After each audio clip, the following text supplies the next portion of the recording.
ازيكم يا حبايبي؟ عاملين ايه؟ كل سنه وحضراتكم طيبين. هنعمل بقى، احنا دخلنا خلاص في الصيام، هنعمل بقى وصفات كتير صيامي. النهارده اول يوم في الصيام، بدأنا وعملنا مكرونه فرن. طاجن المكرونه بطريقه جميله جدا، كمان ينفع للعزومات، ينفع في الشتاء، في الايام اللي احنا فيها دي في البرد والشتاء. الطاجن بيدفي جدا وجميل قوي ومش مكلف خالص. وكمان الايام الجايه ان شاء الله هننزل وصفات كتير صيامي وحلويات كتير، وهنعمل كيكات ومخبوزات كتير وفطير مشلتت. احنا عملناه قبل كده على القناه وهنعمله تاني ان شاء الله.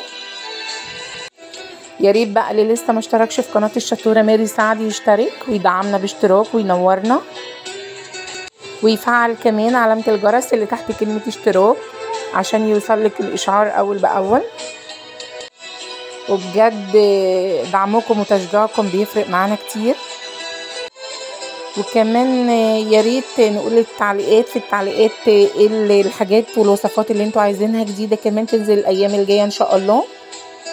انا عندي هنا كوبايه فول صويا، تمام، منقوع. انا نقعته لمده ساعتين في ميه سخنه، وبعد كده انا صفيته كويس جدا، لازم يتصفى كويس جدا من الميه.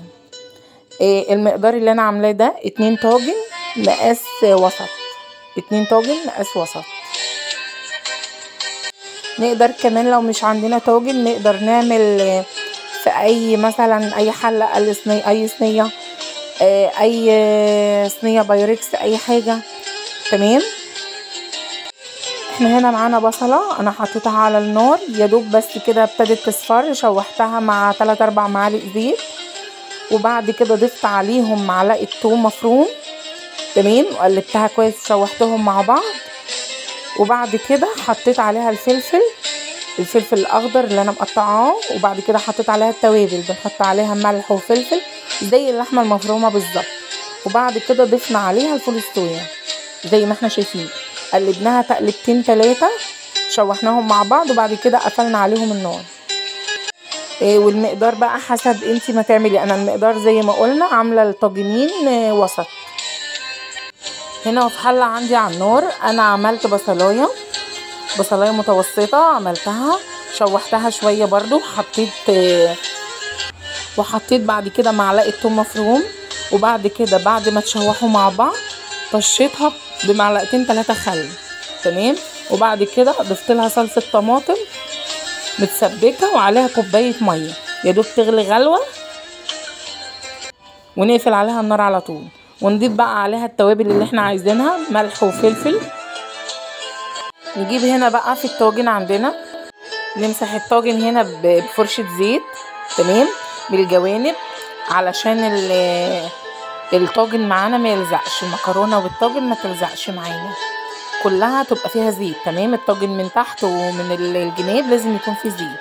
وبعد كده نجيب نص المقدار اللي عملناه من الفول الصويا، نضيفه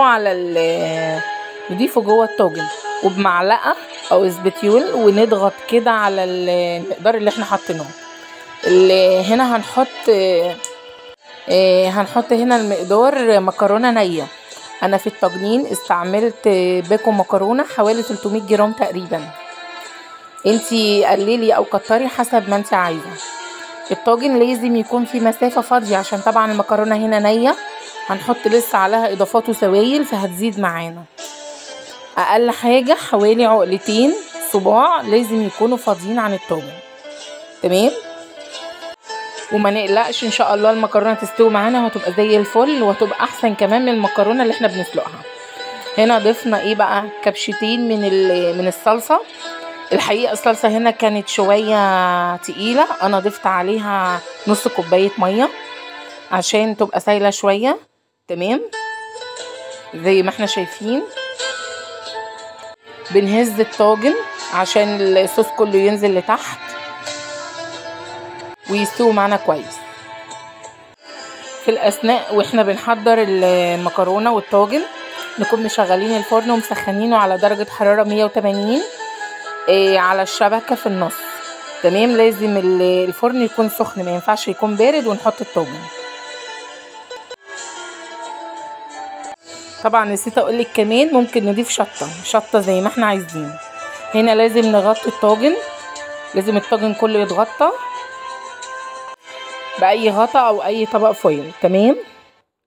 هنا بعد ما الطاجن استوى معانا، شايفين شكله عامل ازاي؟ المكرونه طبعا ارتفعت لغايه اخر الطاجن فوق زي ما احنا شايفين، استوت سوا كامل، ولا معجنه ولا نيه ولا اي حاجه. تمام.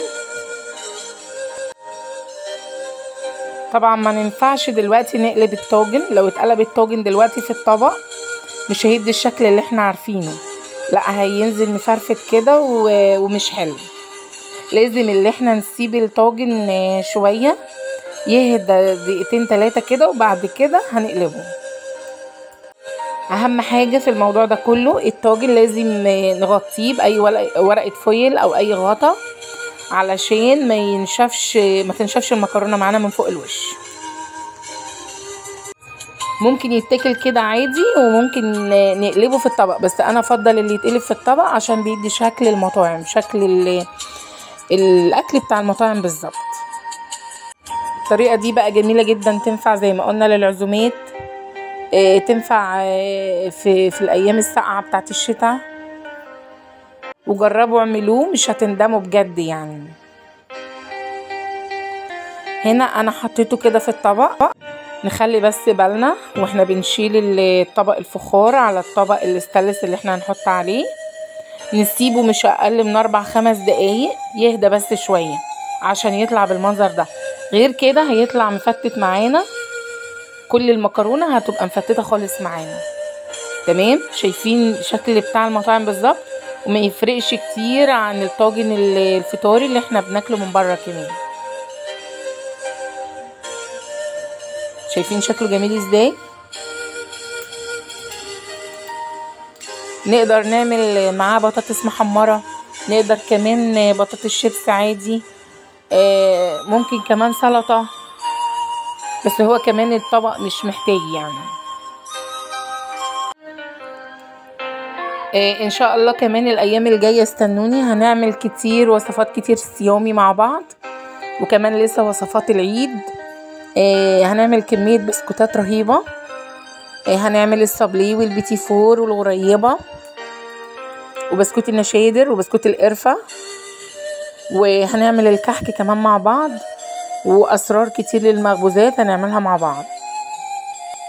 وكمان هنعمل تتبيلات الديك الرومي وتتبيلات المشويات عموما، وهنعمل الكفته المشويه والطرب وشيش طاووق، وهنعمل حاجات كتير جدا، وهنعمل الرز البسمتي بطريقه الزعفران.